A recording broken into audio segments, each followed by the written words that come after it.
आप सब लोगों को मेरा नमस्कार। आज का दिन भारत के इतिहास में एक तरह से भारतीय जनतंत्र के लिए काला दिन साबित हुआ। आज संसद के अंदर दिल्ली के लोगों को गुलाम बनाने वाला बिल पास कर दिया गया। ये बिल दिल्ली के लोगों को बेबस बना देता है, असहाय बनाता है, लाचार बनाता है, गुलाम बनाता है। जब हम आजाद नहीं हुए थे 1935 में, अंग्रेजों ने एक कानून बनाया था। उस कानून का नाम था गवर्नमेंट ऑफ इंडिया एक्ट। उस कानून में अंग्रेजों ने यह लिखा था कि भारत में चुनाव तो होंगे, लेकिन जो सरकार चुनी जाएगी उसको कोई काम करने की पावर नहीं होगी, काम करने की शक्तियां नहीं होंगी। जब हमारा देश आजाद हुआ तो हमने संविधान बनाया और संविधान में हमने लिखा कि चुनाव होंगे, लोग अपनी सरकार चुनेंगे और जो सरकार चुनेंगे उस सरकार को लोगों के लिए काम करने की सारी शक्तियां होंगी। आज आजादी के 75 साल के बाद प्रधानमंत्री मोदी जी ने दिल्ली के लोगों की आजादी छीन ली। उन्होंने 1935 वाला अंग्रेजों का कानून बनाया है कि दिल्ली के लोग चुनाव तो होंगे, दिल्ली के लोग अपनी सरकार तो चुनेंगे, लेकिन उस सरकार को काम करने की कोई भी शक्ति नहीं होगी। ये कानून आज हमारे देश की संसद ने पास किया है। दिल्ली के लोगों की वोट की अब कोई कीमत नहीं बची है। अब सरकार बनाई, उस सरकार की कोई शक्ति नहीं है। सुप्रीम कोर्ट ने एक आदेश दिया था, 11 मई को सुप्रीम कोर्ट ने आदेश दिया था। सुप्रीम कोर्ट ने क्या कहा?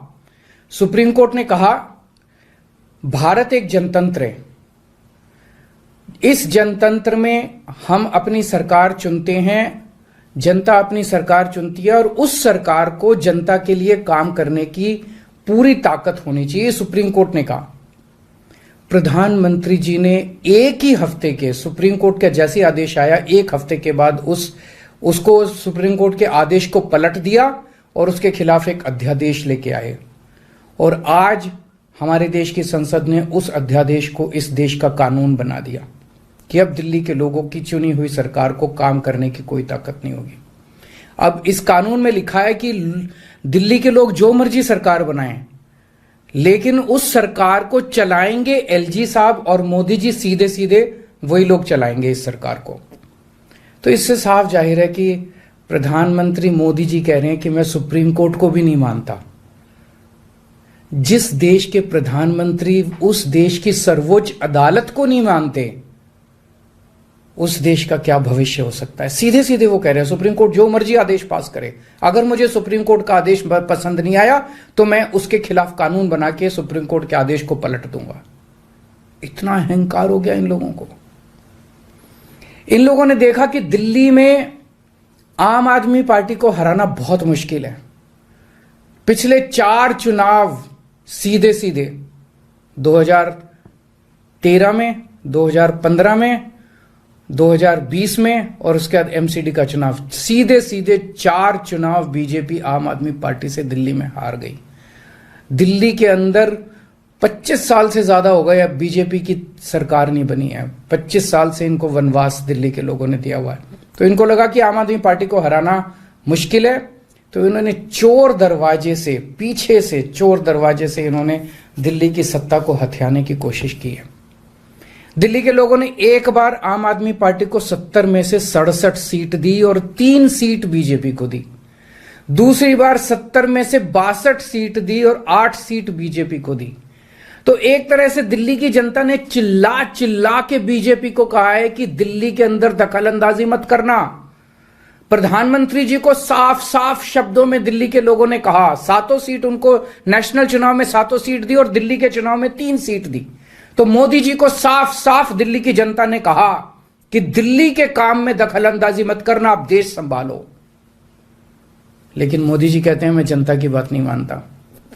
इतना अहंकार हो गया, ना जनता को की बात मानते, ना सुप्रीम कोर्ट की बात मानते। और आपको पता है इस कानून में क्या लिखा है, जो कानून आज पास किया है? इस कानून में लिखा है कि दिल्ली के ऊपर से नीचे A category, B category, C category, D category, जितने दिल्ली सरकार के कर्मचारी हैं, उन सारे कर्मचारियों को के बारे में सारी पॉलिसी केंद्र सरकार बनाएगी। उनकी ट्रांसफर पॉलिसी, कौन अधिकारी, कौन चपरासी क्या काम करेगा, ये देश के प्रधानमंत्री बैठ के दिल्ली सरकार का कौन सा चपरासी क्या काम करेगा, कौन सा चपरासी फाइल उठाएगा, कौन सा चपरासी चाय पिलाएगा, कौन सा चपरासी खाना, ये काम रहेगा प्रधानमंत्री जी को। इसके लिए प्रधानमंत्री बनाया था देश का कि आप दिल्ली के चपरासियों की ट्रांसफर पॉलिसी बनाओगे बैठ के प्रधानमंत्री बनके। आप केंद्र चलाओ ना, आप दिल्ली के अंदर क्यों दखल अंदाजी कर रहे हो? आपको क्या लगता है ऐसा क्यों कर रहे हैं? वो ऐसा इसलिए कर रहे हैं क्योंकि पिछले 7-8 साल में बिना किसी पावर के भी हम लोगों ने जो काम किए हैं, हमने इतने शानदार स्कूल बनाए, इतने शानदार अस्पताल बनाए, 24 घंटे बिजली कर दी, बिजली फ्री कर दी, पानी घर घर पहुंचा रहे हैं, सड़कें बनाई, इतने सारे काम हम लोगों ने कर दिए। इनसे वो काम नहीं हो रहे। 30-30 साल से गुजरात के अंदर इनकी सरकार है, बेड़ा गर्क है गुजरात का। हरियाणा के अंदर इनकी सरकार बनी, हरियाणा में बेड़ा गर्क है इनका। मणिपुर के अंदर बीजेपी की सरकार है, मणिपुर को जला दिया इन लोगों ने। इसलिए केजरीवाल के साथ कंपटीशन नहीं कर सकते, काम में कंपटीशन नहीं कर सकते, हमारे जैसे काम नहीं कर सकते, आम आदमी पार्टी के जैसे काम नहीं कर सकते। इसलिए केजरीवाल को काम करने से रोको, किसी भी तरह से केजरीवाल को काम करने से रोको, बस ये इनका मकसद है। मैं सुन रहा था अमित शाह जी को, वहां पे संसद में भाषण दे रहे थे, कहते हैं झगड़ते बहुत हैं ये लोग, झगड़ते बहुत हैं ये लोग। मैं स्कूल बनाता हूं, ये मेरे को स्कूल नहीं बना देते। फिर मैं जब इनसे कहता हूं मेरे को स्कूल बना देने दो, तो कहते हैं झगड़ता बहुत है केजरीवाल। मैं मोहल्ला क्लिनिक बनाता हूं, मेरे मोहल्ला क्लिनिक तोड़वा दिए इन लोगों ने। फिर कहते हैं केजरीवाल झगड़ता बहुत है, मैं इनको कहता हूं मेरे को मोहल्ला क्लिनिक बनाने दो। मैं अस्पताल में दवाइयां फ्री करता हूं, कहते हैं दवाइयां फ्री क्यों करता है। मैं बिजली फ्री करता हूं, कहते हैं केजरीवाल फ्री भी दे रहा है, फ्री की रेवड़ियां दे रहा है, कहते हैं झगड़ते बहुत हैं। मैं जो भी करता हूं, चाहे झगड़ता हूं चाहे जो भी करता हूं, दिल्ली के लोगों को पसंद हूं। इसीलिए 3 बार 4-4 बार दिल्ली के लोगों ने मेरे को, जो भी कर रहा हूं ठीक ही कर रहा हूं, तभी 4-4 बार लोगों ने हमें वोट दिया। और होम मिनिस्टर अमित शाह जी क्या कहते हैं, मैंने सुना उनको संसद में, हमारे पास पावर है, संविधान ने हमें पावर दी है कानून पास करने की, हमारे पास पावर है, हमें सुप्रीम कोर्ट ने पावर दिया है ये कानून पास करने की। अरे आपको पावर दी है जनता की सेवा करने की, जनता के ऊपर अत्याचार करने के लिए पावर नहीं दी आपको। इतना घमंड मत कीजिए अमित शाह जी।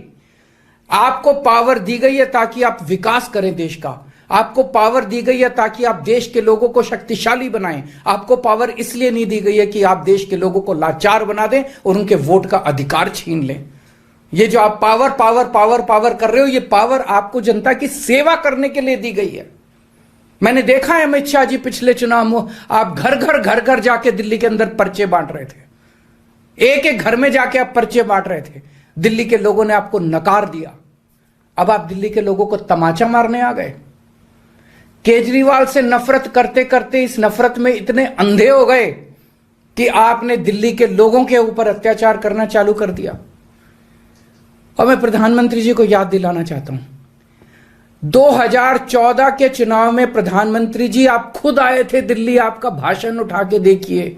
आपने दिल्ली की जनता को प्रॉमिस किया था कि मेरे को प्रधानमंत्री बना दो, मैं अब दिल्ली को पूर्ण राज्य बनाऊंगा। उसके पहले, हर चुनाव के पहले भारतीय जनता पार्टी ने आंदोलन किए हैं दिल्ली के अंदर दिल्ली को पूर्ण राज्य बनाने के लिए। और आज आप लोगों ने दिल्ली के लोगों की पीठ में छुरा घोंप दिया, अपनी वादे से मुकर गए। अगर आप ऐसे करोगे फिर प्रधानमंत्री पे कौन यकीन करेगा? आपने खुद बोला था 2014 में कि मैं फुल स्टेटहुड बनाऊंगा, फिर कौन जनता आपके ऊपर यकीन करेगी? 2015 में आपने मेरी शक्तियां छीनी दिल्ली सरकार की, जैसी हमारी सरकार बनी आपने हमारी शक्तियां छीन ली नोटिफिकेशन जारी करके। फिर भी बिना शक्तियों के हमने काम किया और दिल्ली की जनता ने मेरे को 2020 में 62 सीट दे के दिल्ली की जनता ने आम आदमी पार्टी की सरकार बनाई। क्यों? क्योंकि मैं दिल्ली का बेटा हूं और आप दिल्ली के नेता बनना चाहते हो। दिल्ली के लोगों को अपना बेटा पसंद है और दिल्ली के लोगों को आप जैसे नेता नहीं चाहिए। हम दिल्ली वाले दिल्ली से बहुत प्यार करते हैं और हम जानते हैं कि बीजेपी दिल्ली के लोगों से नफरत करती है, दिल्ली वालों से नफरत करती है। इस बार दिल्ली के लोग बीजेपी को एक भी सीट नहीं देंगे, लोकसभा में एक भी सीट नहीं देंगे। इस पूरे संघर्ष के अंदर बहुत सारी पार्टियों ने, बहुत सारे नेताओं ने दिल्ली के लोगों का साथ दिया। उन सब नेताओं को और उन सब पार्टियों को मैं तहे दिल से दिल्ली के 2 करोड़ लोगों की तरफ से शुक्रिया अदा करता हूं, धन्यवाद बोलता हूं।